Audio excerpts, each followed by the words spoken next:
राधा स्वामी दयाल की दया, राधा स्वामी सहाय, राधा स्वामी। प्यारी साध संगत जियो, महात्मा लोग, सत्संगी भाई बहन या और दूसरे जितने भी आप सत्संग लाभ के लिए उपस्थित हुए हो, शांति से बैठ के सत्संग लाभ उठाएं। अब तो लगातार पिछले एक हफ्ते से ही, पहले छोटी दिवाली आई, धनतेरस आई, फिर छोटी दिवाली आ गई, फिर बड़ी दिवाली आ गई, फिर उसके बाद गोवर्धन पूजा और भैया दूज। लगातार 5-6 दिन से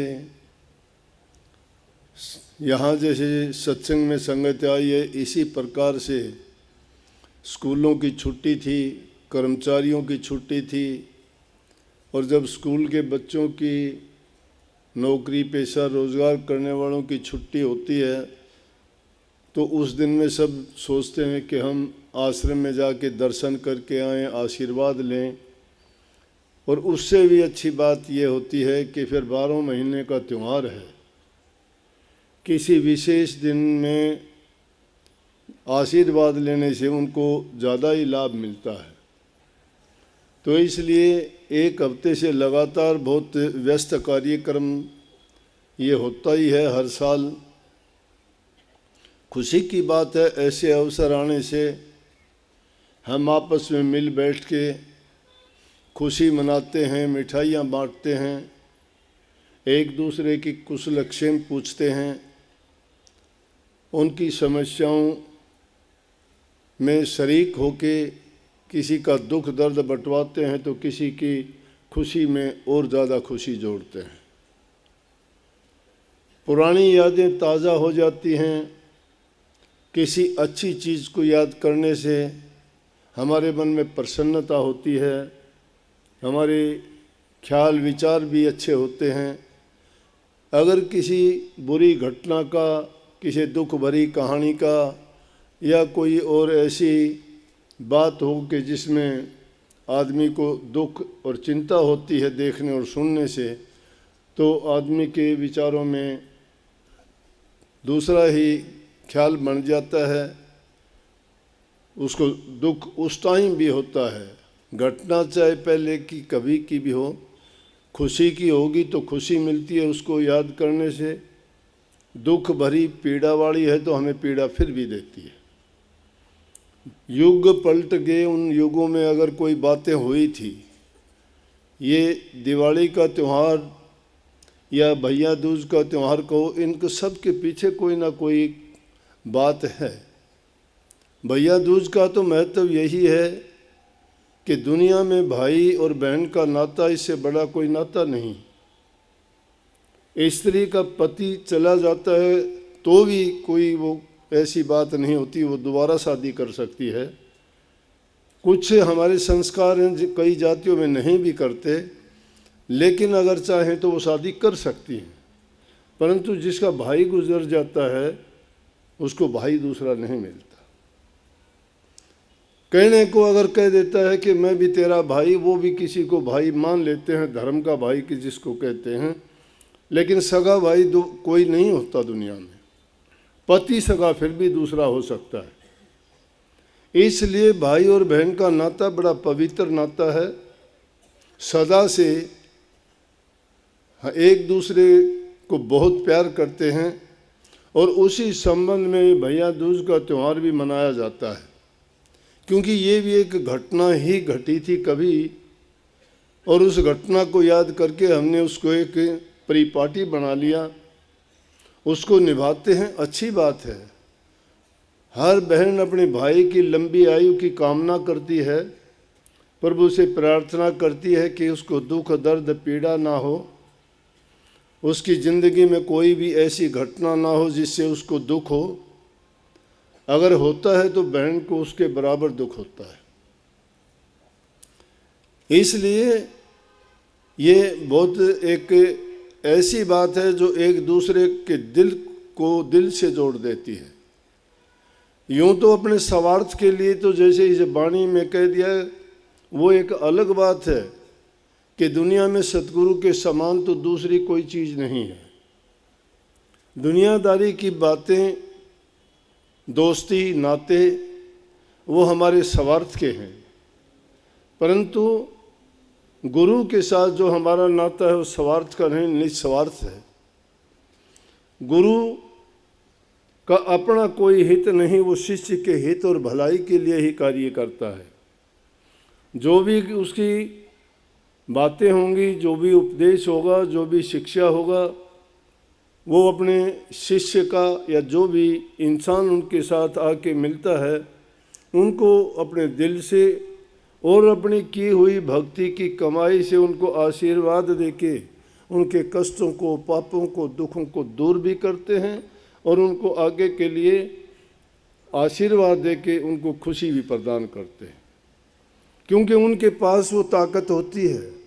जिस प्रकार से कोई गंदगी लग जाती है तो उसको साफ करने के लिए पानी की आवश्यकता होती है, अगर वो दाग ज़्यादा है तो उसको साबुन सोडा लगा के साफ कर लेते हैं, परंतु जो मन के दाग हैं उसके दाग और किसी से नहीं, उसका धोबी घाट सिर्फ सतगुरु का ही घाट है। तो सतगुरु वो धोबी हैं जो जन्म जन्मांतर के शिष्य के पापों को धो डालते हैं, परंतु शिष्य में भी वो गुण होना चाहिए कि वो गुरु से अपना काम करवा सके। कबीर साहब कहते हैं, मारी थी लागी नहीं बंक नाल में फूक, गुरु बेचारा क्या करे जब चेला माही चूक। नाम के तो चेले बन जाते हैं, शिष्य बन जाते हैं, देखा देखी। स्वामी जी महाराज ने इसके बारे में कहा है कि देखा देखी गुरु शिष्य होते। कबीर साहब ने कहा है कि देखा देखी गुरु शिष्य होते, किया न तत्व विचारा, गुरु शिष्य दोनों के सिर में जम मारे पंजारा। कि देखा देखी जो गुरु शिष्य बन जाते हैं, अब देह को गुरु मान लेते हैं, स्वार्थ के लिए चेला, स्वार्थ के लिए गुरु हो जाते हैं, तो दोनों ऐसे लगते हैं जैसे कोई पत्थर की नाव पर बैठ के और किसी सागर या समुद्र को पार करना चाहते हैं। पत्थर की नाव पर चढ़ के कोई पार नहीं होता है। पार होने के लिए तो वो वास्तविक नाव चाहिए जो पानी में नहीं डूबती है। तो संत सतगुरु उसी को कहते हैं कि जिन्होंने नाम की कमाई करके उस दौलत को प्राप्त कर रखा है, वो उस भंडार से कितने ही जीवों को त्यार सकता है, कितने ही जीवों के दुखों को हर सकता है, कितने जीवों के जन्म मरण की व्याधि से उनको छुटकारा दिला सकता है। इसलिए इन बातों के लिए ये बात कही गई।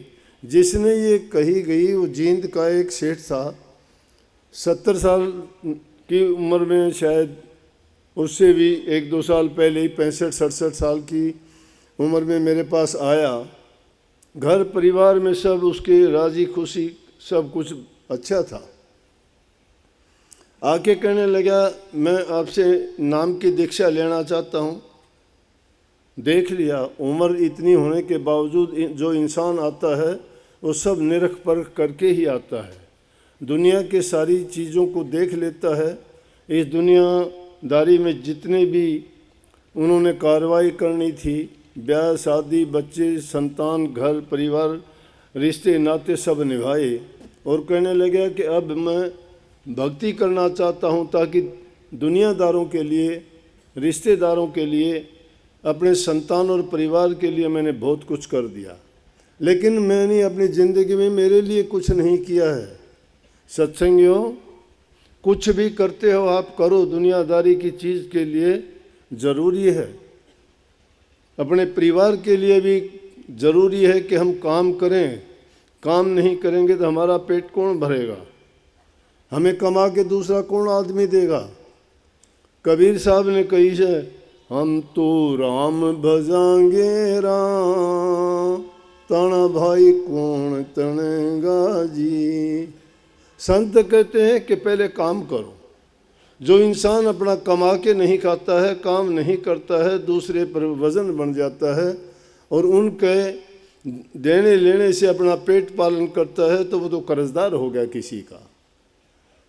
किसी से मांग के क्यों खाए? प्रभु ने सब कुछ उसको दिया है, अपने हक हलाल की कमाई अपने हाथ से करके जो खाता है उसके शुद्ध विचार, शुद्ध भोजन और उसकी पवित्र कमाई होती है, वो उसके जीवन को भी अच्छा और सच्चाई के रास्ते पर चलने में कोई दिक्कत नहीं है और उसको हर प्रकार से उसकी मन की प्रसन्नता उससे बनी रहती है, आदि व्याधि आदि रोगों से बचा रहता है। तो काम संतों ने जो भी जिस जाति में जिस हालात में जो संत रहे उन्होंने अपना कमा के खाया। किसी ने ये नहीं कहा कि वो उनको कोई दूसरा दे के जाए, नहीं, देते हैं महात्मा लोगों को, कोई इस बात से मतलब नहीं, कोई दे के चला जाता है तो भी उनको लिए वैसा ही है। परंतु संतों ने इस युग में ये रास्ता बहुत आसान बना दिया भक्ति करने के लिए, लेकिन साथ साथ उनके लिए ये बातें भी जोड़ दी कि उनको अपनाए बिना उनका रास्ता या जिंदगी का जीना बेकार हो जाता है। इसलिए उन्होंने कहा कि अपना काम करो पहले, और काम करते करते भक्ति करो, उसमें कोई किसी प्रकार की रुकावट नहीं है। अगर हम काम करते नहीं हैं और सिर्फ कहते हैं कि भक्ति कैसे करोगे, 2 रोटी के लिए इंतज़ार करना पड़ेगा, पेट में भूख लगेगी तो सोचोगे आज कोई सेवक रोटी खाना लेके नहीं आया। कबीर साहब ने कही कि कबीर खुदा कुकरी करे भजन में भंग, ता को टुकड़ा डाल के भजन करो निशंक। कि भूख उस कुतिया के समान है जो टुकड़े टुकड़े के लिए इधर उधर भागती फिरती है, अगर उसको ना मिले तो वो तिलमिलाने लगती है। इसलिए भूख हमारे पेट के अंदर इतनी गड़बड़ पैदा करती है कि जब भूख लगती है तो पता नहीं हम क्या का क्या कर जाते हैं। इसलिए कही कि पहले उसको रोटी का टुकड़ा डालो, कहने का मतलब पहले मेहनत करो, काम करो, अपने उदर पूर्ति का काम करो, घर परिवार तुम्हारे संबंधी जितने तुम्हारे ऊपर डिपेंडेंट हैं उनके लिए भी तुम्हारी जिम्मेवारी को निभाओ। तो रामनारायण था जींद का सेठ मैंने कही, कहने लगा जी मैंने सारी जिम्मेवारियां निभा दी हैं, अब मैं मेरे लिए काम करना चाहता हूँ और मेरे लिए मैंने जान लिया है कि सिर्फ भक्ति ही मेरा कल्याण और उद्धार करेगी, और वो बिना गुरु के ज्ञान के नहीं मिलती। अब गुरु का ज्ञान मिलना भी इतना आसान नहीं होता है, हर आदमी उसका अधिकारी भी नहीं होता है। जैसे अपने महात्मा लोग बैठे हुए हैं, ये एक महात्मा था, वो जाया करता गांव में और घरों में जाके अलग जगह के अपनी भिक्षा लेके आ जाता था। संत सच्चे इतने होते हैं कि वो किसी को भ्रम में नहीं डालते। धीरे धीरे करके कमियां तो हर चीज़ में आ जाती हैं समय के बदलाव के साथ, लेकिन सब एक जैसे भी नहीं होते हैं। सच्चाई के लिए खोजने के लिए निकलोगे आपको सच्चे ही मिलेंगे, लेकिन झूठ पाखंड को ढूंढने के लिए मिलोगे तो आपसे झूठे ही टकराएंगे। आपके मन की भावनाओं पर निर्भर करता है। तो रोजाना जाता, एक दिन एक माई कहने लगी बाबा मुझे भी ज्ञान दे दो। अब सोचने लगे कि जिसको मैं जानता ही नहीं कि इसका क्या सोच है, क्या विचार है, कैसा, किसको ज्ञान कैसे दे दूं। ज्ञान उसी को देना चाहिए जो ज्ञान का अधिकारी हो। संत महात्मा अपनी दौलत बख्शते हैं उससे, जैसे अपने धन में से हम किसी को निकाल के दें तो हमारा धन जाता है। संतों के पास भक्ति रूपी धन होता है, और जब वो शिष्य को नाम की भक्ति की बख्शिश करते हैं तो अपने धन में से उसको देते हैं। तो वो उससे पहले परखते हैं कि कहीं मेरा दिया हुआ बेकार तो नहीं चला गया। तो उन्होंने क्या किया कि चुपचाप कहने लगे बताऊंगा किसी दिन। इसी प्रकार से कुछ दिन जाते रहे। तो एक दिन जब गए तो उन्होंने क्या किया कि खीर बना रखी थी। वो माई कहने लगी बाबा आज तो मैंने खीर बना रखी, आप खीर ले जाओ। बोले कि लो इस कमंडल में डाल दो। कमंडल उनके आगे किया, कमंडल को देखा तो देख के कहने लगे अरे बाबा ये तो साफ नहीं है, इसमें मिट्टी है, इसमें तो कुछ के कुछ पड़े हुए हैं, आपने पता नहीं कितने दिन से धोया ही नहीं है इसको। बोले फिर क्या होता है, डाल दे इसी में, हमें कोई वो बोली नहीं, इसमें तो खीर अगर डालूंगी तो ये तो बहुत ख़राब है, वो भी ख़राब हो जाएगी। बोला उससे क्या ख़राब होगी। बोला जी एक अच्छी चीज़ को बुरी चीज़ में डाल दे तो ख़राब तो होएगी। बोला तो यही कि मैं ज्ञान देना चाहता था कि जब तक हमारे हृदय के अंदर बुराइयां भरी हुई हैं, जब तक हमारे ख्याल और विचार अच्छे नहीं हैं, हम सच्चे नहीं हैं, तब तक उसमें ज्ञान रूपी वस्तु जो गुरु द्वारा दी जाती है वो नहीं ठहर सकती। उस ज्ञान को प्राप्त करने के लिए अपने हृदय में छुपी हुई जो बीमारियां हैं, जो हमारी बदनीति हैं, जो हमारे अंदर कमियां हैं, झूठ की, कपट की, बेईमानी की, ईर्ष्या की, निंदा की, चुगली की, जब तक वो विद्यमान है तो ज्ञान क्या करेगा? उसके लिए वो ज्ञान बेकार चला जाएगा। इसलिए हमें सर्वप्रथम चाहिए कि अपने हृदय की शुद्धि करें। संतों का दिया हुआ नाम हृदय को शुद्ध और पवित्र बनाता है। तो जब शुद्ध और पवित्र चीज़ मिल जाएगी तो बुराइयां उससे पहले छोड़नी पड़ेंगी। तो सेठ कहने लगा कि जी मैंने सब कुछ देख लिया है, आप मुझे नाम की दीक्षा दे दो। मैंने दुनियादारी के लोगों को भी परखा है, यहाँ मतलब के सिवाय कोई नहीं है। नाम की दीक्षा दी, उसने 3-4 साल जिया। उसके बाद उसने लिखना शुरू कर दिया। उसने 3-4 कॉपियाँ भर दी लिख लिख के, और ये ऐसी ऐसी वाणी उसी ने लिखी। और उसी ने ये वाणी कही कि दुनिया में हमने देख लिया कि सतगुरु के समान कोई भी हमारा हितकारी नहीं है, कोई भी हमें लाभ देने वाला नहीं है। और जब चोला छोड़ने लगा तो सब घरवालों को, परिवार को इकट्ठा करके कहने लगा कि देखो एक बात बताऊं कि तुम्हारा कल्याण भक्ति से होना है, नाम से होना है। मैंने अपने घर में सत्संग शुरू किया है। वो पूरे घर वालों को रोज़ाना सामने बैठा के सत्संग करता था, शब्द वाणी गाता था कि अपना काम करके तुम आ जाओ, सब इकट्ठे बैठ के आधा या 1 घंटा जितना भी टाइम मिले उसमें प्रभु का गुणगान करो। जब अच्छे गुणों का गुणगान करते हो, याद करते हो, तो हमारे हृदय में अपने आप ही शुद्धि होती चली जाएगी। ये हो नहीं सकता कि हम पानी के पास जाके बैठे और कह दें गर्मी है। ये हो नहीं सकता कि हम बगीचे के अंदर जाके बैठ जाएं और कह दें यहाँ बदबू आती है, खुशबू आएगी वहाँ। तो ये हो नहीं सकता कि किसी शमशान घाट में जाके हम कह दें कि यहाँ बहुत अच्छा महसूस करते हैं। नहीं, जैसा स्थान होगा, जैसी संगत होगी, जैसे हालात होंगे, वो हमारे विचारों को प्रभावित करता है। संग सिर्फ इंसान का ही नहीं है, संग स्थान का भी है, इंसान का सोच का भी है। जो भी चीज़ हम दुनियादारी में देखते हैं उस चीज़ का प्रभाव सीधा हमारे ख्याल पे, विचार पे पड़ता है और हमारे ख्यालों से ही हमारा जीवन बनता है। इस बात को अच्छी तरह से समझ लें कि एक दूसरे के प्रति हमारी जब भावना होती है, किसी से तुम प्यार करते हो, बोलने की ज़रूरत नहीं होती, दूर से देखने से ही तुम्हारा दिल खिल उठता है। किसी से नफरत करते हो तो उसको देखते ही तुम्हारे माथे के अंदर तेवर चढ़ जाएंगे, गुस्सा आना शुरू हो जाएगा, सारी जो बुराई वाली चीज़ें हैं वो हृदय में उछाल मारना शुरू कर देंगी। तो इसलिए संतों का संग, संतों की वाणी, संतों के दर्शन जीव के लिए सबसे उत्तम और सबसे भले। तो कई के सतगुरु बिन हमने देख लिया कोई भी हमारा मित्र नहीं, सब स्वार्थ के साथी हैं। जिससे भी दुनिया में बात करोगे स्वार्थ की बात करेंगे। और उसके साथ साथ ये गुरु शिष्य का नाता भी स्वार्थ का ही हो गया लगता है। क्यों हो गया? कि वो भी अपने किसी न किसी हित को लेके संतों के पास जाते हैं। किसी को कुछ चीज़ संसार की चाहिए, किसी को कोई चीज़ चाहिए। ये कोई नहीं लेके जाता कि सिर्फ भक्ति के लिए कोई जाए, और सिर्फ भक्ति के लिए कोई जाता है तो उसको वो दूसरी चीज़ों की चाहत की ज़रूरत नहीं है, उसकी कोई इच्छा पैदा नहीं होगी। क्योंकि उस प्रभु की भक्ति करने से हमारी सारी इच्छाएं, हमारी सारी ज़रूरतें और सारी बातें ही पूरी हो जाएंगी। फिर एक एक चीज़ मांगने का हमें क्या फ़ायदा, या एक एक चीज़ के लिए रोज़ रोज़ हम क्यों कहेंगे।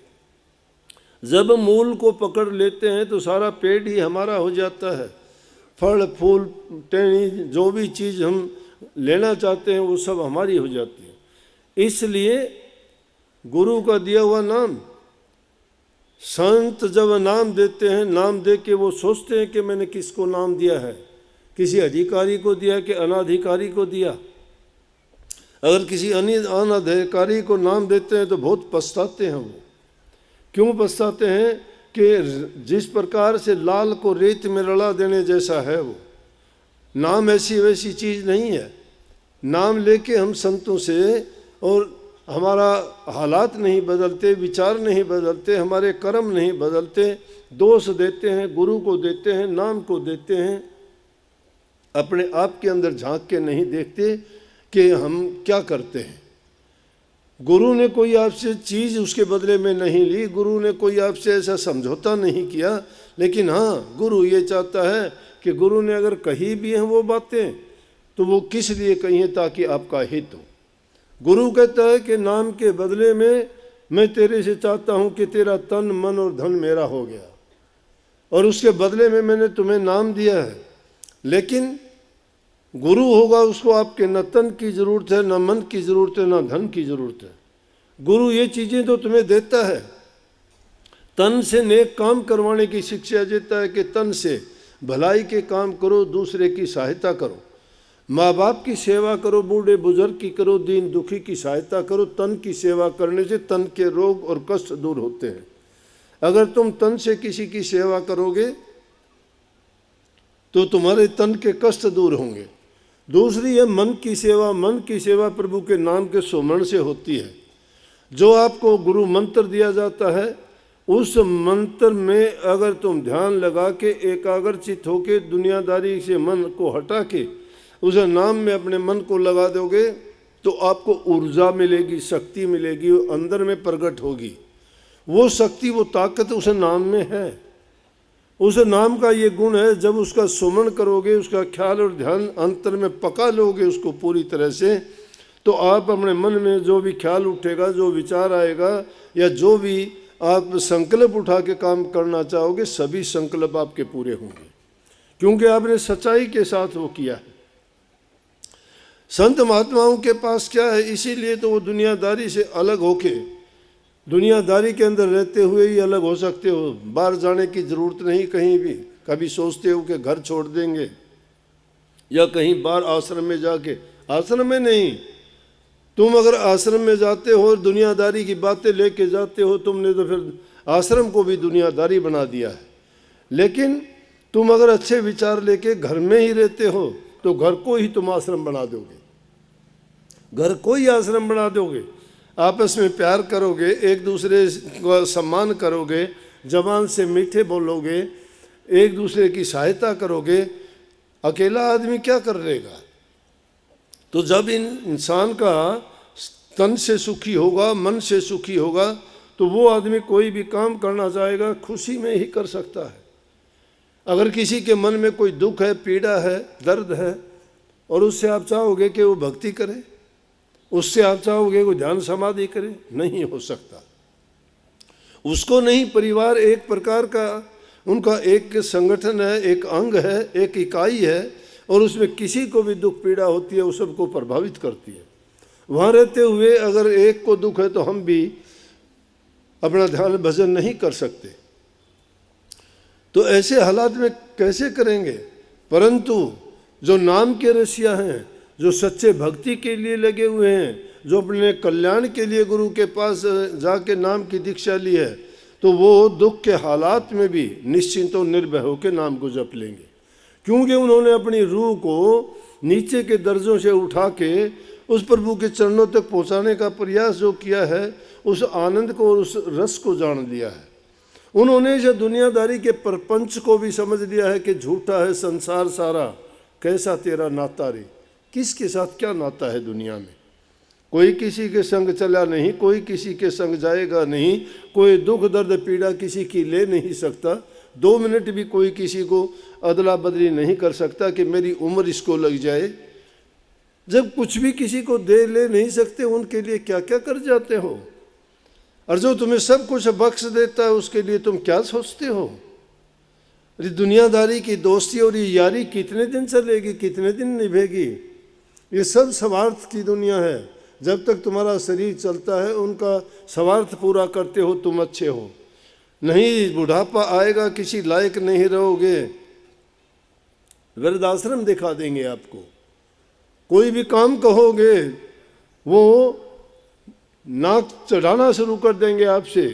बुढ़ापे में शक्ल बदल जाती है इंसान की, लेकिन जो नाम की भक्ति करते हैं उनको इस चीज़ की परवाह नहीं है कि जिन्होंने मन को जीत लिया उसने संसार को जीत लिया। जिसने उन्होंने नाम की कमाई करके प्रभु से सभी वरदान जो प्राप्त कर लिए, एक प्रकार के उनके पास इच्छा मृत्यु हो जाती है। वो जब चाहें दुनिया में जब तक जीते हैं, जब दुनिया को छोड़ के जाना चाहें जा सकते हैं। लेकिन ये बात बनाने से बात नहीं बढ़ती, बात काम करने से होगा। बात बनाई जग ठग्या मन प्रमोदा, ना कहें कबीरा ले गया ये मन लख 84 माँ। बात बनाने से बात नहीं चलती बनती कि बात कह देते हैं, सुनी सुनाई कह देते हैं, किताब की लेखी कह देते हैं, नकल करते हैं दूसरों की। अरे नकल में, अकल में, बुद्धि में ये प्रपंच हैं।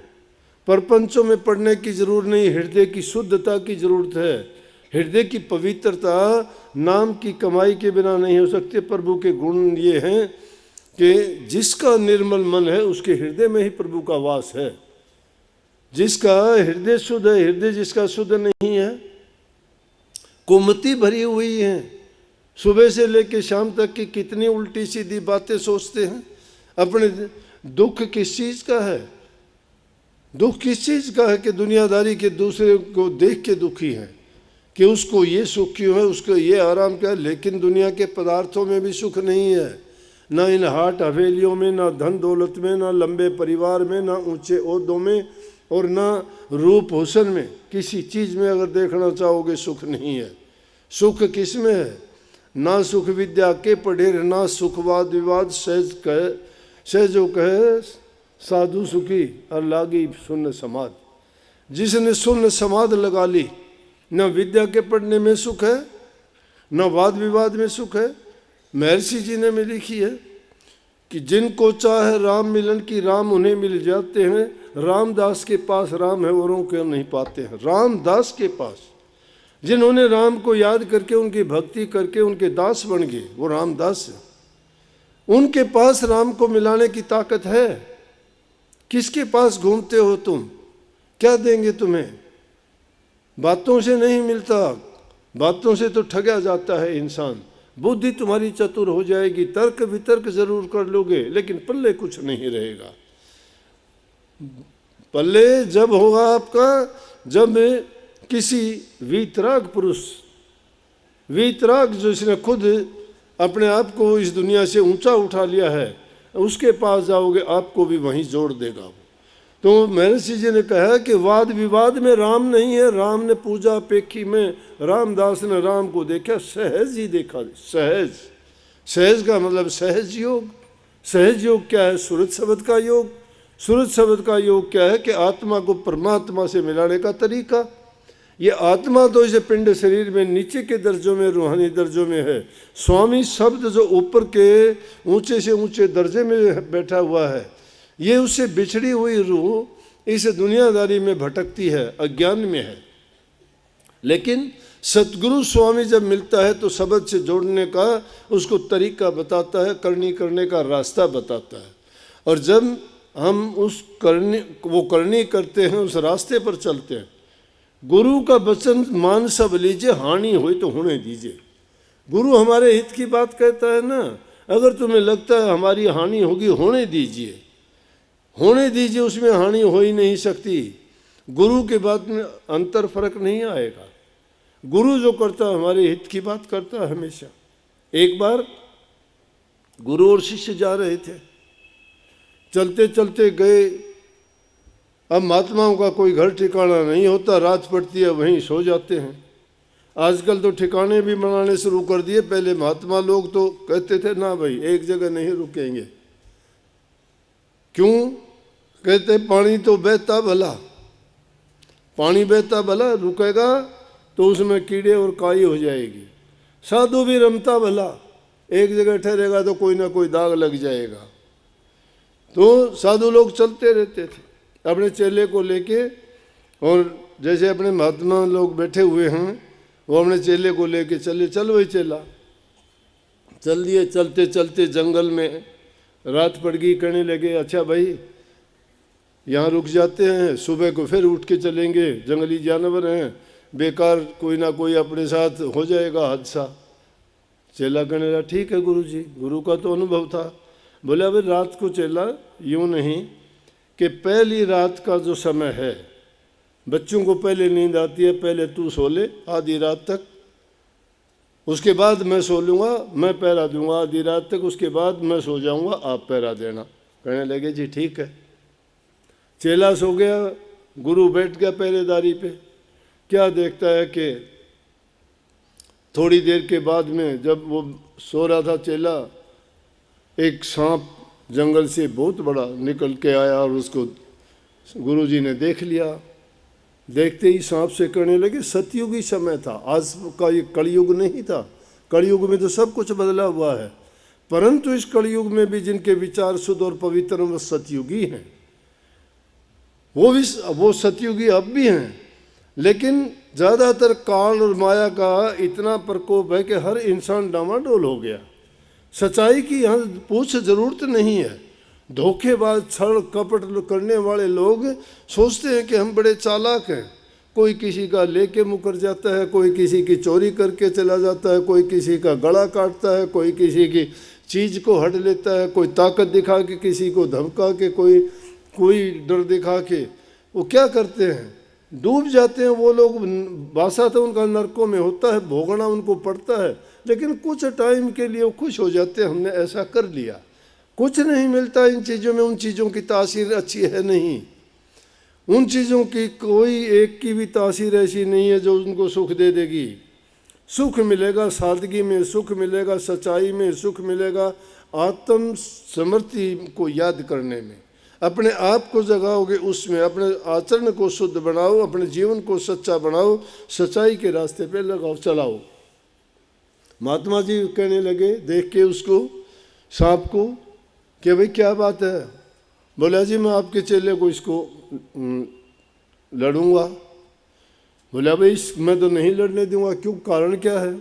बोला इसका और मेरा कर्ज है, इसने मेरा खून पिया था, मैं इसका खून पीऊँगा। गुरु कहने लगा भाई खून पिएगा तो मर जाएगा, जहर चढ़ेगा। बोला वो तो है।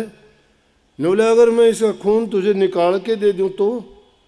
बोला मुझे क्या, मुझे तो खून चाहिए, निकाल के दे दोगे तो अब कर्ज पूरा हो जाएगा, मैं चला जाऊँगा, डसूँगा नहीं इसको। बोला ठीक है तू ठहर, मैं खून निकाल के देता हूँ। गुरुजी एक पत्ता तोड़ के ले आए, बड़ा सा एक पेड़ का, अपनी झोली में से चाकू निकाला और चाकू निकाल के वो जो चेला सो रहा था उसके गले की नस पे चाकू लगाया। अब चाकू लगाते ही गले की नस पे चेले आँख खोल के देखा, गुरुजी तो चाकू लिए गर्दन काट रहे। इस बात को देख के उस शिष्य ने आंखें बंद कर ली। सवाल नहीं किया क्या करते हो, आंखें बंद कर ली। गुरु ने उसका खून निकाला, खून निकालने के बाद में उस पर तो कोई चीज़ लगा के खून बंद कर दिया, सांप को खून दे दिया, सांप खून पी के चला गया। बोला तेरा बदला पूरा हो गया। बोला कि हो गया। उसके बाद चेले को दोबारा नींद आ गई, टाइम हुआ, उसको जगा दिया। चेला पहरेदारी करने लगा, गुरु ने आराम किया। सुबह जब उठे तो गुरुजी पूछने लगे अरे भाई रात को तू सोया पड़ा था और मैंने जब चक्कू तेरी गर्दन से लगाया तो तूने उसको देख के और कोई भी रिएक्शन नहीं किया, तूने कहा भी नहीं, तूने ये भी नहीं सोचा कि गुरु क्या कर रहा है। बोला जी मेरे सोचने का सवाल ही नहीं है, आप मेरे गुरु हो और गुरु जो करेगा मेरा हित करेगा, मुझे ये पता था, मेरा अहित नहीं, मेरा कोई न कोई आप भलाई कर रहे हो। अब डॉक्टर किसी के फोड़े को चीरा लगाता है तो उसका बुरा नहीं करता, इसीलिए गुरु हमेशा अपने शिष्य का हित करता है। और जब शिष्य ये सोचने लग जाए कि गुरु ने तो मेरा नाश कर दिया, गुरु नाश कैसे करेगा। कमी इंसान की खुद की होती है, थोपना किसी और पे चाहता है, अपने कर्म को नहीं देखता, अपनी कर्म गति को नहीं पहचानता, अपनी जीवन शैली को नहीं बदलता। वो अपने लालच और स्वार्थ के लिए दूसरी बातों में ही फंस के अपने जीवन को बर्बाद जरूर कर लेता है, लेकिन अपने हित की बात नहीं। इससे ज़्यादा मूर्ख इंसान और क्या होगा। ये माया है जिसने बुद्धि को हर लिया इंसान के। एक पवित्र नाते को निभाने का उसको तरीका सलीका नहीं। इसीलिए स्वामी जी महाराज ने कहा कि इस टाइम में गुरु शिष्य व्यवहार जगत में झूठा वर्त रहा, का से कहूँ खोज नहीं काहू धोखेधार भया, गुरु तो मान प्रतिष्ठा चाह शिष्य स्वार्थ संग आन बंधा।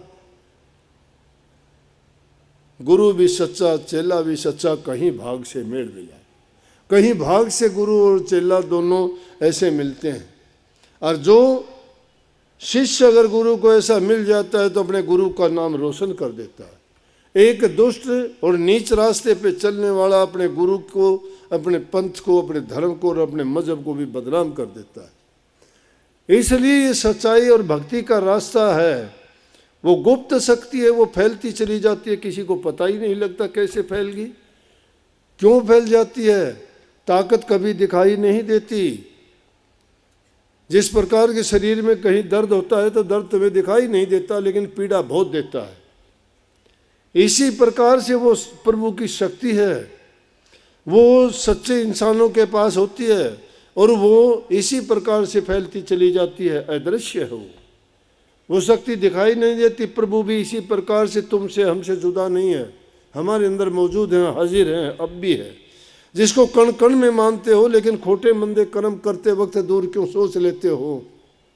जब ये नहीं सोचते कि वो देखते होंगे, जब ये क्यों नहीं सोचते कि वो सब कुछ जानते हैं? कितनी भूल इंसान करता है सब कुछ होते हुए भी। क्या चतुराई है? कौवे की चतुराई है ये।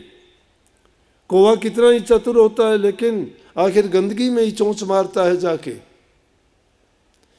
इस दुनिया में आदमी को अच्छे चीज को जानने के लिए अगर जाना है तो गुरु के दर से कोई बढ़ के दर नहीं है। और गुरु कैसा भी हो शिष्य का हित कर देगा। पुरानी बातों को आप याद करके देखोगे, इतिहास ऐसी बहुत सी बातों से भरा पड़ा है जो हमें सही शिक्षा दे के हमारे विचारों को बदलता है। जब इंसान कुछ करने के लिए चलता है और अपना आत्म शक्ति को जगा लेता है तो सब कुछ कर जाता है। जिस इंसान ने सब कुछ किया है उनको देख लो, वो इंसान थे, हमारी तरह से थे।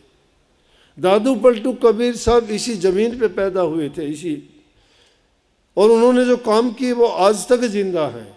देह रूप में नहीं है, ज्ञान रूप उनका हाजिर है। जो इंसान नेक कर्म करके जाता है वो कभी मरता ही नहीं है।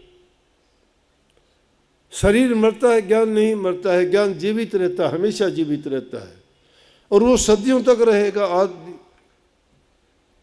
आदि अंत तीनों काल तक सत्य है, वो सर्वदा सत्य है। जब उस सत्य को पाना चाहते हो तो गुरु के बताए मार्ग पर चलो। गुरु भक्ति इसको कहते हैं। गुरु भक्ति दृढ़ के कर पीछे और उपाय, बिन गुरु भक्ति मोह जग कभी न काटा जाए। मोटे बंधन जगत के गुरु भक्ति से काट, झीने बंधन चित्त के कटे नाम प्रताप। मोटे जब लग जा नहीं तो झीने कैसे जा, ताते सबको चाहिए नित गुरु भक्ति कमा। गुरु भक्ति है क्या? गुरु के वचन की पालना। मोटे बंधन जगत के कौन से हैं? शराब में, कबाब में, जुए में, लड़ाई झगड़ों में, कोर्ट कचहरी में अपनी बर्बादी करते हैं। सात्विक भोजन खाओ, तुम्हारे विचार अपने आप पवित्र हो जाएंगे। ये उल्टे सीधे खाने जो आजकल विदेशी नकल के, तुम कहीं पिज्जा किते कुत्ता किते बिल्ली नाम रख रखे ने, हॉट डॉग और कोल्ड बिल्ली क्या क्या, उनको जब खाते हो तो तुम्हारे विचार शुद्ध कैसे होंगे? उनकी तासीर ही नहीं है। उन्हें पता नहीं कब का क्या क्या बना के रखा है, डब्बों में बंद करके क्या क्या उनमें दवाई भर रखी है। फिर इंसान कैसे शुद्ध और पवित्र विचार वाला हो सकता है? क्या जानते हो वो किसने बनाई थी? क्या जानते हो उसने क्या क्या किस प्रकार से उनके हालात होगी? मैंने तो एक बार एक चीज़ देखी थी, उसके बाद मुझे बहुत बुरी सी लगी। बताऊं बात, जब मैं संत मत में आया नहीं था और एक दिन एक ढाबे पे खाना खाने के लिए बैठा, तो सब तो नहीं, आजकल तो ये तो खैर थोड़ी देख रेख होगी सफाई की, लेकिन मैं हाथ धोने के लिए अंदर चला गया। ढाबे में क्या होता था, जब एक वो भट्ठी लगा के 2-4 कुर्सी लाकड़ के 2 डंडे जोड़ के वो टेबल बना देते थे। तो मैं अंदर जाके देखा तो जो आदमी वहाँ प्याज और सब्जी काटने वाला था उसके दोनों हाथों पर दाद थे। उसको नहाए पता नहीं कितने दिन हो गए होंगे। तो कोड़ी जैसी उसकी हालत थी। उस दिन मुझे ऐसी नफरत हुई कि देखो हम बाहर बैठ के जो खाना खाते हैं हमें ये नहीं पता कि किसने कैसा बनाया है। तो अब जब भी कभी ऐसा मौका मिलता है खाना पड़ता है, अभी खाना पड़ जाता है, लेकिन आजकल थोड़ा शीशों में से दिखाई देता है कौन बनाता है, क्या बनाता है, या साथ वाले जाके भी देख लेते हैं। तो देखो हर चीज़ की शुद्धता जब होगी, शुद्ध विचार होने चाहिए, शुद्ध खाना होना चाहिए, अच्छे आदमियों के अंदर आदमी की संगति भी शुद्ध और पवित्र आदमियों में ही बैठने का काम होना चाहिए, शुद्ध वचन सुनने चाहिए, शुद्ध संस्कार होने चाहिए। हर चीज़ शुद्ध और पवित्र होगी तो वो हमें हर प्रकार से पवित्र बना देगी। आदि भक्ति उसमें हो जाती है। तो ये मोटे बंधन जगत के एक दूसरे से ईर्ष्या करते हैं, लड़ाई झगड़ा करते हैं। तो कोर्ट कचहरियों में मुकदमे देखो, अरे भाई भाई के मुकदमे, किस छोटी सी बात के लिए मुकदमा करता है आपस में, वो उसकी नहीं सुनता, वो उसके नहीं, क्षण मात्र का क्रोध होता है, वो एक दूसरे को मारने को तैयार हो जाते हैं और वो गुस्से गुस्से में एक दूसरे बर्बाद कर देते। एक मर जाता है, दूसरा जेल में होता है। उस जगह जिसके लिए झगड़ा था वो पड़ी रहती है, कोई और ही उसको देखता है, ना उसकी रही ना उसकी रही। ये समझ अगर पहले ले ले इंसान किस बात के लिए करता है, एक के काम आएगी, ले ले चल तू ले ले। किसी का अच्छा होता है तो तेरी कभी न कभी कोई मदद कर भी देगा, लेकिन उसमें बर्बादी क्यों करते हैं? ये बंधन इंसान को बर्बाद करते हैं। ये पशु वृत्ति है, उनमें तो अज्ञान है। इंसान तो समझवान है, प्रभु ने इंसान को दूसरा दर्जा दिया है कि मेरे बाद इंसान तू ही है सब कुछ करता धरता। ये देवी देवता भी इंसान से ऊपर नहीं है। इंसान तो जो चाहे कर सकता है, वो शक्ति है इसमें। तो इसलिए इसको अपना हित सोचना चाहिए कि किस चीज़ में मेरी भलाई है। दुनियादारी के तो सारे काम देख लिए, लेकिन ये काम भी साथ साथ करके देखा करो कि जिसने तुम्हें इतना सुंदर शरीर दिया, ये इतना जीवन जीने के लिए समय दिया, सब कुछ तुम्हें ज्ञान बुद्धि विवेक विचार, आँख कान नाक ज्ञानेंद्री कर्मेंद्रियाँ दी, तुम्हें ये भी दिया कि तुम्हारा पीछे का जन्म का कर्म अब भोगते हो और अब कर्म जैसा करोगे आगे मिलेगा। अरे सब कुछ जानते हुए भी फिर जानबूझ के अंधे बन के क्यों दुनिया में विचरते हो? और उससे भी अगर तुम्हें समझ नहीं आती तो समझाने वाले जो निस्वार्थ तुम्हारा हित करना चाहते हैं उनकी बात सुन लो। ये गुरु भक्ति है, वो गुरु का दर है। उस गुरु के दर पे जाके उनके उपदेश को, उनकी शिक्षा को सुन के उसके कहे अनुसार अगर कर्म करते चले जाओगे, पहली चीज़ तुम्हारा शारीरिक संतुलन मन का शिथिल हो जाएगा, शांति मिलेगी, घर परिवार में सुख शांति होगी, घर परिवार में सुख शांति होगी, समाज में जाओगे तुम्हें इज्जत सम्मान मिलेगा और तुम्हें देख के दूसरे लोग भी सुधरेंगे। लेकिन यहाँ तो उल्ट होता है, आप तो हमें और गालियाँ दिला देते हो, आते सत्संग में हो, घर जाके तुम्हारा बर्ताव कुछ का कुछ और होता है। उसको देख के कहते हैं कि जी उसका मेरी घरवाली सत्संग में आती है, घर जाके झगड़ा करती है, क्या फ़ायदा? लेकिन ये बात नहीं है, कुछ ऐसे भी मिलते हैं जो सच्चे मन से कहते हैं कि अगर मेरे अंदर ये शक्ति होगी तो जो उसका पति कहता है क्यों साधु मोढ़ों के पास घूमती हो, क्या मिलता है उनके पास, क्या है? अरे जो लोग नहीं जानते उसके लिए तो क्या ही है, लेकिन अगर वो उनकी सच्ची भक्ति है और उनके अंदर वो ताकत है और वो नाम का सुमरण करती हैं तो एक दिन ऐसा आएगा बुरे से बुरा भी उसका पति उन्हीं के पास जाएगा, उसके कहने के मुताबिक चलेगा। क्यों? समझ जाएगा कि देखो इसने अपने जीवन को संवारा है, इसमें ये अच्छे गुण हैं, इसमें सब कुछ बर्दाश्त करने की शक्ति है, सहनशीलता है, प्यार है, सेवा है। ये चीज़ें जिसके अंदर आ जाती हैं वो आदमी सबके लिए सुख देने वाला बनता है, उसके चेहरे से शांति झलकती है। इसलिए भाई भक्ति करना चाहते हो ना तो बुराइयों को तो पहले छोड़ना ही पड़ेगा। बुराइयां और अच्छाई दोनों साथ नहीं चल सकती। अगर कोई गलती वलती होती भी है, कोई तुम्हारा बुरा कर देता है, कोई बात नहीं, तुम उसे माफ़ कर दिया करो। अगर तुम्हारे से गलती हो जाती है तो उसी टाइम माफ़ी मांग लिया करो। नहीं तो एक छोटी सी खींची हुई लकीर पूरी दरार बन जाएगी, और वो दरार पूरी जिंदगी नहीं भरी जाएगी, और पता नहीं उस दरार के अंदर दफन हो जाओगे। इसलिए बैर विरोध को नहीं, आपसी प्यार बनाओ। आज दुनिया में ईसाई मत क्यों फैल गया? क्यों फैल गया? ईसा मसीह तो बहुत पहले हुए थे, सिर्फ एक प्यार का संदेश देते, प्यार सिखाते हैं। तो प्यार ही भक्ति है, प्यार ही प्रभु है। प्यार करना जो इंसान सीख जाता है, किसी से नफरत नहीं करो, सब में प्रभु का वास है। जो उसको याद करेगा उसी रूप में आपको मिल जाएंगे। हर घड़ी मिलता है, सबको मिलता है, आपको भी मिलता है, मुझे भी मिले कई बार, मुझे पूरी जिंदगी मिले हैं।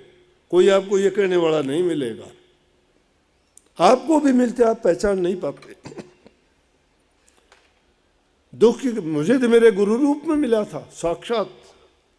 मेरा गुरु क्या था? गुरु मेरे लिए परमात्मा था, जिसने मेरी सारी बुरी आदतें छुटाई, जिसने मेरे जीवन को संवार दिया, जिसने मुझे भक्ति के रास्ते पे चला दिया, जिसने मेरा घर परिवार जीवन सब कुछ बना दिया। परमात्मा और क्या करता है? परमात्मा का तो ज़्यादा एहसान नहीं है, उसने तो जन्म दे के छोड़ दिया था कि चाहे खोटे मंदे बुरे पाप कर्म कुछ भी करो मैं। इससे अच्छा तो सहजो भाई ने बहुत अच्छी बात कही है। वो तो कहती है राम का क्या न्योरा है, गुरु का न्योरा है। बोली राम तजु पर गुरु न बिसारूं, गुरु के समान हरि को नाय निहारूं। हरि ने 5 चोर दिए साथा, सतगुरु ने छुटाली समझ अनाथा। हरि ने अपना आपा छिपाया, सतगुरु ने दे दीपक दर्शाया। और हरि रूठे तो रूठन देर तू भी दे सिटका, सतगुरु सिर पर राखी आप कर सहा। प्रभु रूसे तो रूस जान दिए, लेकिन सतगुरु को सिर पर राखियो। आप सतगुरु को सिर पर कहाँ रखोगे? मन में रखो ना। कबीर साहब कहते गुरु माथे से उतर शब्द भी होना हो, अतः को काल घसीट सी बचा न सके कोई। गुरु को हमेशा अपने विचार और ख्याल में रखो। क्यों रखो? कि जब भी कोई बुरा ख्याल आएगा, गुरु याद आएगा कि गुरु की आज्ञा ये ऐसा करने की नहीं है, बच जाओगे उससे। ये है भक्ति का सच्चा रूप। अरे बाहर के जीवन में तो तुम एक दूसरे की जड़ काटते हो, बुराइयां करते हो, निंदा करते हो, चुगली करते हो, बसते घरों को उजाड़ने का काम करते हो, 2 दिलों का निंदा और चुगली करके उनको 12 बाट कर देते हो। कैसे इंसान हो? कौन गुरु सिखाता है ये भक्ति? ऐसे दुष्ट आदमी का कहीं भला नहीं हो सकता, उसको पूरी जिंदगी दुख भोगने पड़ते हैं। चंद रोज वो खुश बेशक हो जाओ ऐसा करके, लेकिन वो कभी सुखी नहीं हो सकता ऐसा इंसान। अगर सुखी रहना चाहते हो तो अपने आप को ऐसा बना लो, तुम्हारा कोई नहीं बिगड़ेगा। हमेशा गर्म लोहे को एक ही चीज है, लोहा, एक गर्म एक ठंडा है। उसी गर्म लोहे को किए हुए को ठंडा लोहा काट देता है। एक ही चीज है ना। भूंड और भोरे में ज्यादा अंतर नहीं है, वही काला रंग। काग और कोयल में ज्यादा अंतर नहीं है, एक को प्यार करते एक को नफरत करते। एक ही मिट्टी के 2 बर्तन बनते हैं, एक में गंध डालते हैं, एक में मक्खन डलता है।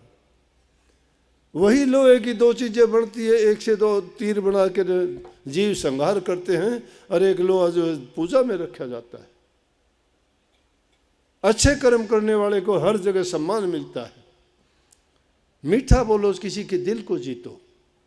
मीठा बोलना एक मंत्र है, एक जादू है, एक वशीकरण का मंत्र है। ये दूसरे को बस में कर लेते हो, अपना बनाओ। किसी को, एक आदमी को, घर के आदमियों को अपना नहीं बना सकते। अगर घर में 12 आदमी 12 बाट हैं, वो क्यों हैं? कोई भी आदमी उनको ये समझ देने वाला नहीं है। एक छत के नीचे रहते हैं, एक का मुंह इधर है, दूसरे का इधर है। एक कहता है यूं करूंगा, दूसरा कहता है ये करूंगा। गुरु के पास जाओगे, ये संगत बैठी हुई है। मैं अपनी जिंदगी में बीड़ी सिगरेट पीता था, गुरु के आगे पीता था, सामने नहीं, उनको पता था, आश्रम में ही पीते थे। लेकिन मैंने जब ये काम संभाला तो मैंने सोच लिया बुरी बुराई है, मैं नहीं पीऊंगा, मैं छोड़ूंगा तो ये आपसे छुटवाऊंगा ना। आज देखो ये परिणाम है। मैंने आपसे अपील की कि ना पियो, कोई नहीं पीता। एक आदमी भी आपको नहीं मिलेगा धुआं उड़ाता। लाखों की संगत में आती है, कोई आपको धुआं किसी के मुंह से निकलता देखो तो बता देना। कोई ड्राइवर एक आधा चला जाता है ना, वो लुक छिप के कहीं कर लेता हो तो पता नहीं, वो नहीं जानते भक्ति को, नाम को। फिर भी काफ़ी लोग उससे भी समझ जाते हैं कि इतने लोग हैं, कोई ना कोई तो चीज़ है जिसके कारण जो है इतने लोग आते हैं। जिसके अच्छे दिन आते हैं वो देख के अपना जीवन का रास्ता बदल लेता है, वो भी जुड़ जाता है उनमें। जब पानी का बहाव जोर से आता है पहाड़ पर से, बड़े बड़े पत्थरों को भी नीचे अपने साथ बहा के ले जाता है। जब इंसान के अच्छे दिन आने शुरू होते हैं तो उसमें से वो उन लोगों को भी अपने साथ ले जाके और समुद्र में डाल देते हैं। इसी प्रकार से ये भटके हुए जीव भी अच्छे इंसानों के साथ जुड़ने के बाद वो भी उसे कल्याण, अपना कल्याण करवा के प्रभु के चरणों में स्थान पाते हैं। माताओं, बहनों, भाइयों, जीवन बड़ा बहुमूल्य है। कुछ भी ना करो एक पल के लिए, कभी मेरे कहने से कुछ ना किया करो। मैं नहीं कहता तुम ये करो वो करो, शरीर को कष्ट दो, कहूँगा वो, लेकिन अपने आप लग जाओगे उसमें। लेकिन कभी 2 मिनट का टाइम निकाल के अपने बारे में सोचा करो, मैं क्या हूँ, क्यों आया था, मैं क्या कर रहा हूँ, इंसान का जीवन है क्या, ये क्या खेल है दुनिया का। और जब उस एकांत के टाइम में जाके अपने आप में सिमट के और फिर सोच के देखा करो, 2 मिनट के लिए भी अगर खाली हो जाओगे, ये दुनियादारी की बातें, ये सोच, ये विचार, ये ख्यालात भूल के अगर तुम 2 मिनट के लिए भी एकाग्रचित हो जाओगे, मैं कहता हूँ कभी नहीं भूल पाओगे जिंदगी में। ये भक्ति है, उसको अंग्रेजी में कंसंट्रेशन ऑफ माइंड कहते हैं। विचार और ख्यालात की एकाग्रता है, ये अपने आप में सिमट जाना है। और अपने आप में जब सिमट जाओगे, दुनियादारी की तरफ से ख्याल जब हट जाएगा तो तुम्हारा ख्याल प्रभु की ओर जुड़ने में देर नहीं लगेगी। ये कोई भी बहाना ना बनाया करो, मेरे से नहीं होता, मेरे शरीर में दर्द है, पीड़ा है, ये है वो है। अरे खाना खाते वक्त तुम्हें पीड़ा नहीं होती, और दूसरी बातें करते हुए तुम्हें पीड़ा दर्द नहीं होती। तुम टाइम पे खाना खाते हो, टाइम पे सोते हो, टाइम पे नहाते हो, एक चीज़ में चूक नहीं करते, तो प्रभु के नाम के सुमरण के लिए क्यों भूल और चूक करते हो। बल्कि अपने आप को लानत दिया करो कुछ टाइम निकाल के कि ये मेरी मूर्खता है प्रभु, आपने मुझे इतना अच्छा जन्म दिया, कितनी सुंदर आंखें दी, सब कुछ देखते हैं। अंधे आदमी से पूछ के देखो दुनिया क्या है, रो देगा बेचारा, जिसको सुनाई नहीं देता पत्थर है, कुछ नहीं सुनता रहेगा, पत्थर की तरफ देखता रहेगा, ये क्या बात करते हैं। तुम्हारे कान हैं, सब कुछ सुनते हो, तुम्हारी आंखें सब कुछ देखते हो, तुम्हारी जबान है, सब कुछ कह सकते हो, दुख दर्द अच्छा बुरा सब कुछ व्यक्त कर सकते हो। लेकिन जिनके नहीं है उनसे पूछ के देखो, जिन चीज़ों में सुख ढूंढते हो क्षणिक सुख है, चाहे इंद्रिय सुख है, चाहे शारीरिक सुख है, चाहे वैचारिक सुख है, बाद में दुख में बदल जाता है। बताओ किस चीज में सुख है। जिस भी इंद्रिय का सुख तुम मानते हो भोग है, वो जो भोगने वाले काम है वो कोई भी सुखदायी नहीं है। मीठा ज़्यादा खाना भी तुम्हें आनंद देता है, लेकिन ज़्यादा खा जाओ ना, कहाँ अच्छा होगा, बुरा हो जाएगा, पेट खराब हो जाएगा। अच्छा था, मीठा था, स्वादिष्ट लगता था, जीभ का रस स्वाद था, रोग बीमारी लगी, पूरा शरीर बर्बाद हो जाएगा। किसी चीज़ का अभिमान ना करो। ये रूप हुस्न आँख, क्या पता है कब क्या आदमी का कब बिगाड़ आ जाए। ये धन दौलत सब जाते हुए देर नहीं लगती। काले पीड़े रंग दा गुमान ना कर बंदे, जिंदगी तो ऐसी है जिस प्रकार जो पेड़ नदी के किनारे खड़ा हुआ है, पानी चलते चलते काट देगा जड़ों से, पेड़ धड़ाम देसी गिर जाएगा। इसी प्रकार से जिंदगी का खेल है। दीपक का तेल निबट जाता है, बत्ती खत्म हो जाती है, बुझ जाता है दिया, पता नहीं किस गली में कब शाम हो जाए, पता नहीं कब तुम्हारे संबंध अचानक से आ जाएंगे, चले जाओगे, देखते रह जाएंगे। तुम्हारे सपने जो तुमने पिरोए थे, मैं ये करूँगा, मैं वो करूँगा, एक भी पूरा नहीं होगा। बड़े बड़े या रुस्तमों की कमी सर जमी पर नहीं, आए थे उतने ही चलते गए, जिनकी ऊंची उड़ानें बड़ी दौड़ थी, लड़खड़ाए कदम तो टहलते गए। काना मान करे ना मूर्ख, आखिर सब झाड़ चले। छोड़ छाड़ के गए सभी साधु संत पुकार चले। अर्जन दयाज बाणना दस दे, भीमकार बलकार चले। जिना किले स्वर्ण दे किते, ओ भी प्यारे यार चले। नवज हकीमा दे हथ रह गई प्यारे, छड़ प्यार चले। कहाँ रहा, कौन रहा? राजा रंग फकीर बादशाह सब के सब जाना है। जब जाने वाले हो, कोई 2 दिन पहले, कोई 10 में, कोई 20 में, कोई 30 में, मौत सभी को आती है। सबको जब मौत आती है, बेखबर हो उस मौत से। वो भी अनसर्टेन है, उसका निश्चित नहीं है कब आएगी। झूठे सपने ना समझो, ये सपने टूटेंगे, ये जीवन जाएगा। वक्त रहते हुए पानी को रोकने का प्रबंध कर लो। समय के आने से पहले जो आदमी प्रबंध कर लेता है उसको पछताना नहीं पड़ता, और जो आदमी ये भूल करता है फिर तो उसको पछताना क्या होता, फिर वो लाख कोशिश करो उसको कुछ नहीं मिलता उसके बाद। इसलिए आपको जो नाम की दीक्षा मिली है, सारी चीज़ भूलो, उसको ना भूला करो। सारी चीज़ भूल जाओ। अगर एक दिन गलती करता है तुम्हारा मन शैतानी करेगा तो मन को भी कह दिया करो। ये महात्मा लोग बड़ी शिक्षा देते हैं, ये सीधा कर देते हैं। एक दिन एक महात्मा बैठे हुए थे, ध्यान में करने लगे, आज तो सर्दी है, आज तुम आज गंगा स्नान ना कर। मन ने कहा ऐसा महात्मा से कि ना, आज बहुत ठंडा, आज स्नान नहीं करेंगे। मन ने ऐसा कहा, महात्मा ने सोचा आज ये मन ये कहता है, कल कोई तो और कुछ कहेगा। महात्मा के पास कौन से बिस्तर थे? एक कमली थी। वो कमली को ओढ़ के और पानी में जाके घुस गया। वो कमली भी भीग गई, आप भी भीग गया। बाहर आके उसी को गिल्ली को निचोड़ी भी नहीं, बाहर आके बैठ के कांपने लग गया। मन बोले आज तो मार दिए, आज तो मार दिए। ने बोला भाई तू ये क्या था? ने बोला आज तू न्यू कह, कल न तू न्यू भी कहा मेरा ब्याह कर दे। ने बोला यह गलत बात है। ने बोला भाई हाथ जुड़ा लिए। अगले दिन बोला चला। ने बोला ना ना।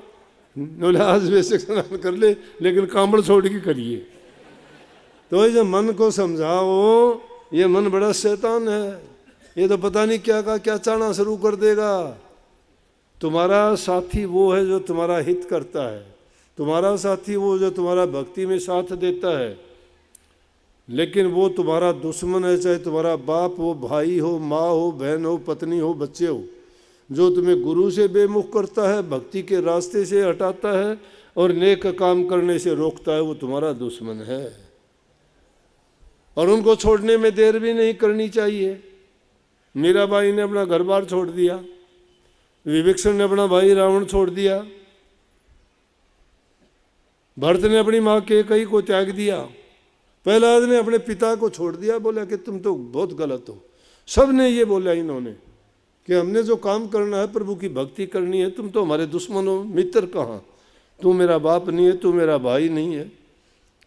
विभीषण कहता है रावण को, जिससे तीनों लोग कांपते हैं, बोला तो मेरा भाई थोड़ा है, प्रभु के चरणों में जाने से रोकता है। मैं तो कहता हूं तू भी चल माफी मांग। ने बोला कि मैं नहीं रहूंगा तेरे पास, मैं तो उसी के पास जाऊंगा।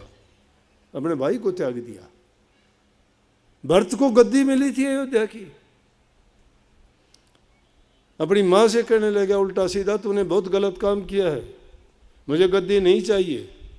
और ना तू जाके और अयोध्या से बाहर रहा, वो वहाँ तो खड़ा हूँ रख दिए गद्दी पे, एक दिन बड़ा भी नहीं अयोध्या में। जो खेवट था उनमें जाके रहा, झोंपड़ी में, कि जब मेरा बड़ा भाई वहाँ रहता है तो मैं राजगद्दी थोड़ी भोगूंगा। जो प्रभु से मुझे अलग करता है, मेरा क्या लगता है? जो ये दुष्टता करता है, तुम्हें अच्छे काम करने से, प्रभु की भक्ति करने से रोड़ा अटकाता है, तुम्हारा दुश्मन है, बुरे से बुरा है, चाहे कोई भी हो तुम्हारा। प्रहलाद ने अपने पिता को छोड़ दिया। पिता को कोई छोड़ता है क्या? लेकिन क्योंकि प्रभु से अलग करता था। इसीलिए भक्ति सर्वोपरि है, वही हमारे लिए लाभकारी, गुणकारी, जीवन को संवारने वाली, जन्म मरण से छुटकारा दिलाने वाली, उस चीज को कभी ना भूलो।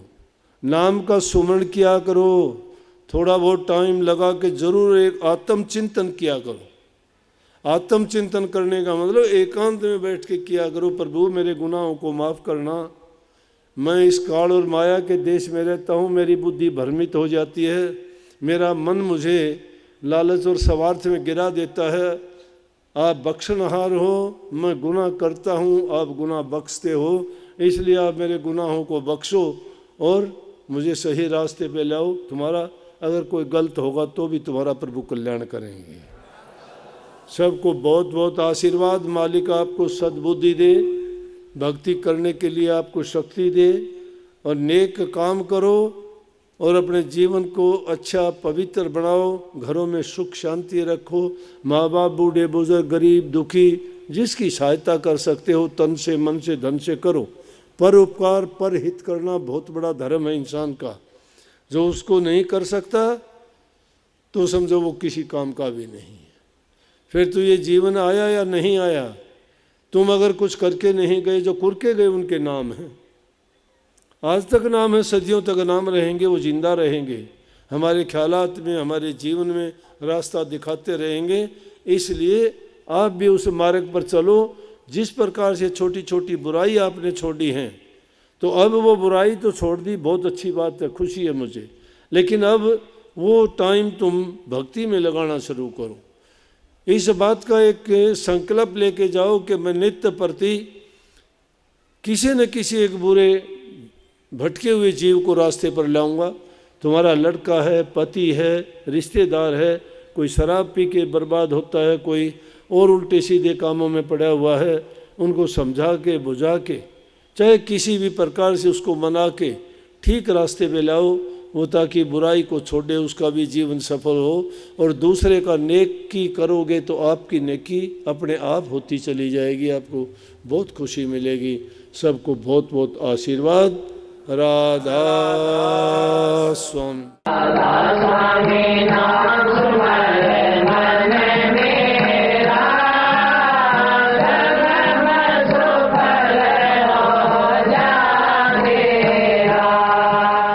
आप हमारे संत वाणी चैनल को सब्सक्राइब करें, वीडियो को लाइक करें, शेयर करें।